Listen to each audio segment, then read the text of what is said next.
छायाः। ప్రస్తుతం మనం రాజరాజేశ్వరి దేవి ఆలయం దగ్గర ఉన్నాం. చూడ్డానికి ఈ ఆలయం చాలా చిన్నదిగా కనిపించినప్పటికీ ఈ క్షేత్రంలో ఉన్న అమ్మవారు చాలా శక్తివంతమైంది. ఎందుకంటే పార్వతీదేవి శక్తి పరిపూర్ణంగా ప్రకటితమైన అద్భుతమైన ప్రదేశం ఈ ఆలయం అన్నమాట. ఈ ఆలయంలో సప్త మాతృకలు దశమహావిద్యలతో పాటుగా శ్రీ రాజరాజేశ్వరి దేవి ఎంతో దేదీప్యమానంగా కన్నుల పండుగగా నేత్రానంద భరితంగా భక్తులకు తన అనుగ్రహాన్ని అందిస్తుంది. ఇక్కడి నుంచి చూస్తే మనకు నేరుగా చిన్న కొండ మాత్రమే కనిపిస్తుంది. ఆ కొండే పార్వతీదేవి కొండ. అందుకనే ఇక్కడ పార్వతీ శక్తి అనేది మనకు ప్రస్ఫుటంగా కనిపిస్తుంది అని అర్థం.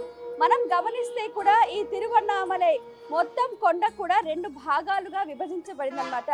ఒకటి శివుడు శక్తి, అలాగే అమ్మవారి శక్తి. ఇప్పటి వరకు ఒక 7 కిలోమీటర్ల వరకు కూడా శివశక్తి, ఇక్కడ నుంచి అమ్మవారి శక్తి చాలా ప్రస్ఫుటంగా మనకి ఇక్కడ గోచరం అవుతూ ఉంది.